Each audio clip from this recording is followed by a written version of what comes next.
안녕하세요. 도홍행쌤입니다. 오늘은 외도 부부들이여 추가적 고통을 선택하지 말아란 칼럼을 준비했는데요. 먼저 구독과 좋아요 부탁드립니다. 고맙습니다. 외도란 부부가 살면서 겪는 수많은 인생 사건 중 가장 고통스러운 인생 사건입니다. 따라서 외도란 사건은 일어나지 않는 것이 최선이나 외도가 이미 벌어졌다면 추가적 고통을 예방해야 하죠. 그런데 외도와 직면한 부부들 중에는 추가적 고통을 선택하는 경우가 있습니다. 저의 이런 주장에 대해 설마 하는 분들도 있겠지만 앞으로 다룰 부분을 들어보시면 이해가 될 것입니다. 다만 제가 이 영상을 만드는 이유는 외도와 직면한 부부에게 추가적 고통이 없길 바람입니다. 그럼 어떤 경우가 외도 직면 후 추가적 고통일까요? 오늘은 세 가지만 다루어 보도록 합니다. 첫째, 외도 내용을 반추하는 것입니다. 외도 직면 후 외도 피해자는 외도 내용을 반추합니다. 여기에는 자동적 반추가 있고 의도적 반추가 있습니다. 자동적 반추는 외도 직면 후 정상 반응이지만 의도적 반추는 정상 반응을 넘어서 추가적 고통이 됩니다. 그럼 어떤 것이 자동적 반추일까요?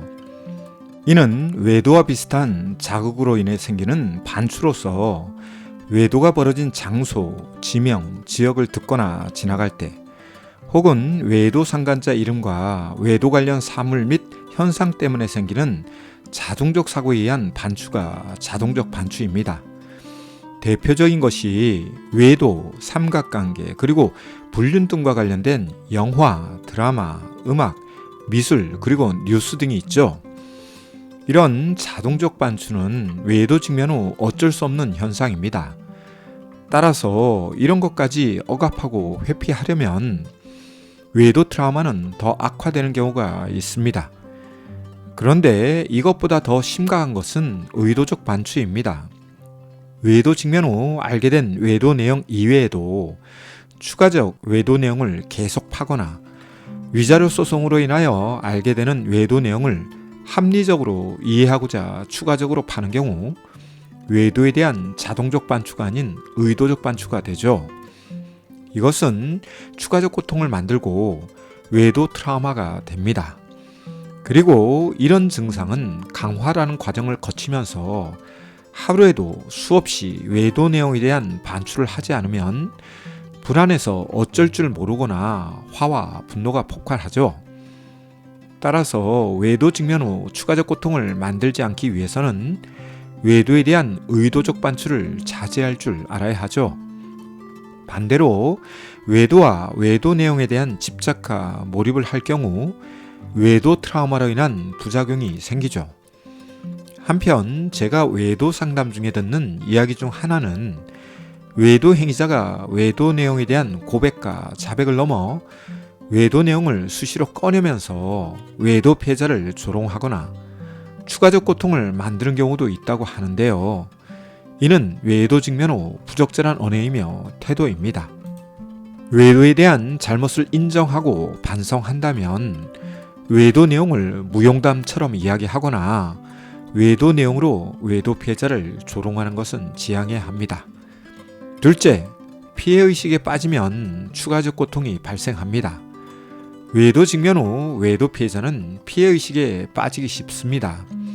특히 결혼 생활 내내 희생과 헌신을 한 외도 피해자의 경우 외도 직면 후 가장 억울하게 생각하는 것은 희생과 헌신의 중간 결과물이 배우자의 외도라는 것에 배신감과 함께 억울함 그리고 피해의식이 생깁니다. 피해의식은 여러모로 위험한 상황과 인식을 주는데요. 자존감이 떨어지는 것은 물론이요. 사람에 대한 신뢰감을 갖지 못하게 만들죠. 이에 어떤 외도 피해자는 죽고 싶다고 말하기도 하고 외도 행위자와 외도 상간자를 죽이고 싶다고 말하기도 하죠. 이를 실제 행동으로 옮기는 분들은 극소수이지만 외도 그 자체보다 외도로 인한 피해의식이 몰고 오는 부정적 나비 효과가 극단적 선택과 살인의 유혹입니다. 한편 피해의식은 다른 부정적 의식과 연합하는데요. 예를 들면 열등의식이나 패배의식이 여기에 해당합니다. 따라서 외도 직면 후 피해의식이 강하다면 즉시 상담 치료를 받으셔야 추가적 고통을 예방할 수 있죠. 아울러 피해의식에 사로잡힌 시간이 오래될 경우 피해의식이 피해망상으로 발전할 수 있으며 피해망상은 스스로 통제하지 못할 정도로 위험해집니다. 따라서 외도 직면 후 피해의식이 강하다면 즉시 상담과 치료적 도움을 받는 것이 좋습니다. 마지막으로 셋째, 치료를 거부할 경우 추가적 고통이 생깁니다.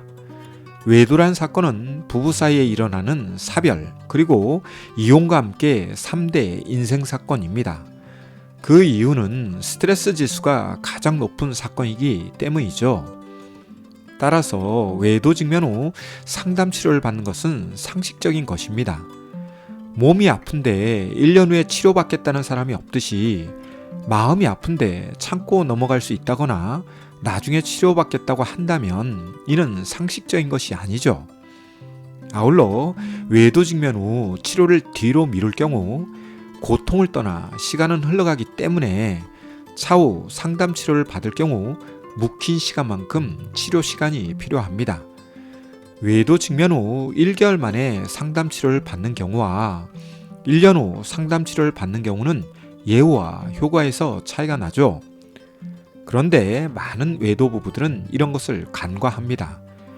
이에 부부가 해결할 수 있다며 시간을 지체하거나 지체된 시간 속에서 추가적 상처와 아픔을 만들죠. 결국 부부가 문제를 해결할 수 없다고 판단할 경우나 이혼을 할 수밖에 없는 상황에 몰릴 경우 부부 상담이나 상담 치료 그리고 외도 상담의 문을 두드리는데요. 외도 직면 후 묵힌 시간 때문에 외도 상담의 효과가 반감되죠. 그리고 이로 인한 추가적 상처, 아픔 그리고 고통 때문에 주사 한 대 맞고 끝날 일을 수술 때까지 가야 하는 상황을 만들죠. 이로 인한 추가적 시간 투자와 비용 지불은 외도 부부들의 삶을 더 고달프게 만듭니다. 따라서 외도 직면 후 추가적 고통을 선택하지 않으려면 치료적 작업을 부부가 선택하는 것이 지혜로운 선택입니다. 끝으로 모든 선택에는 책임도 따르지만 비용도 들어갑니다. 외도 직면 후 부부가 어떤 선택을 하든 여기에는 책임도 따르고 비용도 발생합니다. 이는 외도 행위자뿐만 아니라 외도 피해자에게도 적용되죠.